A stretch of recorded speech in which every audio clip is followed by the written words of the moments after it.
In the year 2000, a 39-year-old CEO walked into a boardroom in Dallas, Texas. He was carrying a pitch deck. In a quiet desperation, he couldn't let anyone in that room see. His company was dying.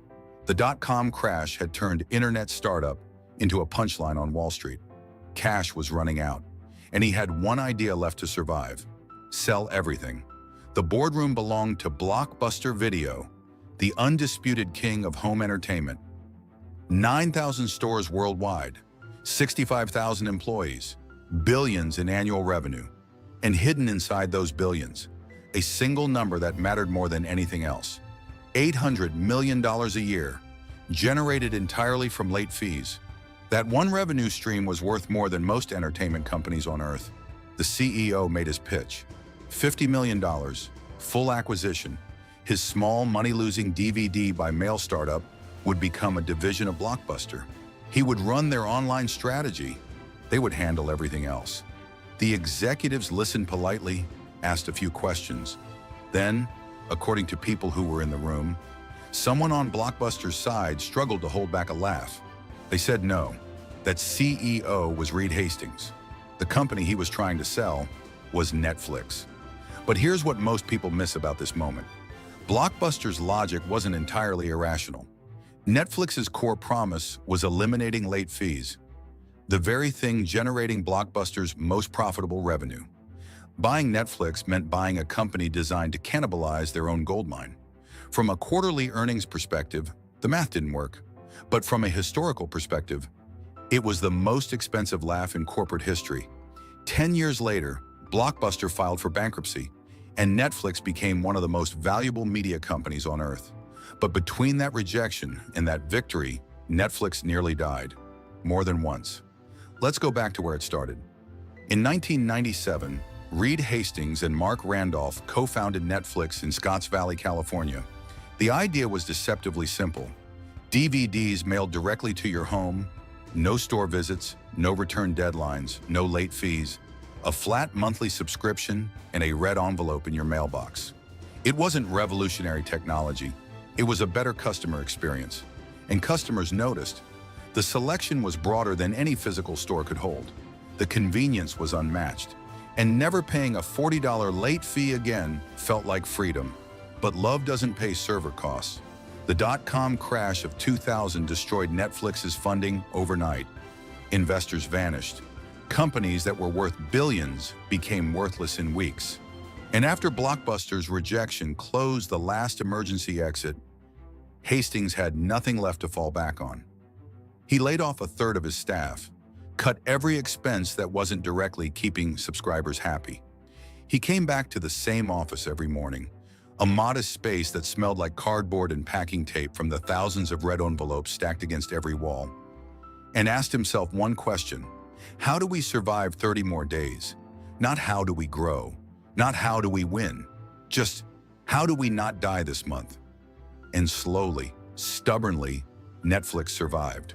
What Hastings understood, and what Blockbuster never grasped, was that 9,000 retail locations weren't a strength. They were an anchor. Every store cost thousands per day in rent, payroll, utilities, and inventory. When the market shifted, Blockbuster couldn't shift with it.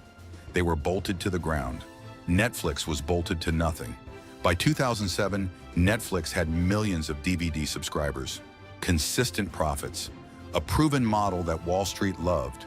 And that's exactly when Hastings decided to destroy it. He had been watching broadband internet spread across American households like a slow tide. Streaming technology was improving every month. Download speeds were getting faster. And he understood, with the certainty of someone who had already watched an empire refuse to adapt, that eventually nobody would want plastic discs in their mailbox. The DVD business that was paying every salary at Netflix had an expiration date. So Netflix launched streaming, quietly at first, a free feature bundled with DVD subscriptions. But internally, Hastings told his team the truth. Streaming isn't a bonus, it's a replacement. And the business we spent a decade building will need to die, so the new one can live. Then he nearly killed the company by trying to do it too fast. In 2011, Hastings announced Netflix would split into two separate services. Streaming would stay under Netflix. DVDs would move to a new company called Quickster. With its own website, its own billing, its own customer service. Customers who wanted both would manage two accounts and pay two fees for something that used to be one simple subscription. The backlash was immediate and savage. 800,000 subscribers canceled within weeks. The stock collapsed, down nearly 80% from its peak. Billions in market value, gone. Headlines declared Netflix finished. Analysts questioned whether the company would survive the quarter. Social media erupted with a level of mockery that made the Blockbuster rejection feel gentle by comparison. Hastings later admitted he didn't sleep for 72 hours after the cancellation numbers came in. He sat alone in his office reading customer emails, thousands of them, from people who felt personally betrayed by a company they had trusted for years. He had spent a decade earning that trust, and he shattered it in a single poorly planned announcement. This is where most leaders would reverse everything, apologize, retreat to what was safe, protect the stock price. Hastings didn't retreat, he killed Quickster. The spin-off was dead within 3 weeks. He recorded a public apology. Direct, unscripted, uncomfortable. He said the execution was terrible. The communication was worse. The rollout had all the subtlety of a man kicking down a door instead of opening it. But he never once said the vision was wrong, because it wasn't. Today, one Blockbuster remains. A single store in Bend, Oregon. Families drive hours to pose for photographs beside the yellow and blue sign, like tourists visiting the ruins of something that used to matter. Reed Hastings stepped back from the CEO role in 2023. He is 64 years old. Netflix has surpassed 300 million subscribers worldwide. The company he once begged Blockbuster to buy for $50 million is now valued at over $400 billion. $400 billion. From a company that was laughed out of a boardroom in Dallas. But the real lesson isn't the money, it isn't the stock price, and it isn't the rivalry. The real lesson is that Reed Hastings did something most leaders, most people, are fundamentally unable to do. He destroyed what was working before the world destroyed it for him. He killed the DVD business that built his company.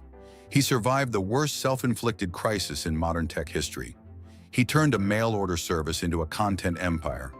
Every single one of those decisions required letting go of something safe to chase something that only existed as a possibility. The Blockbuster executives couldn't do that.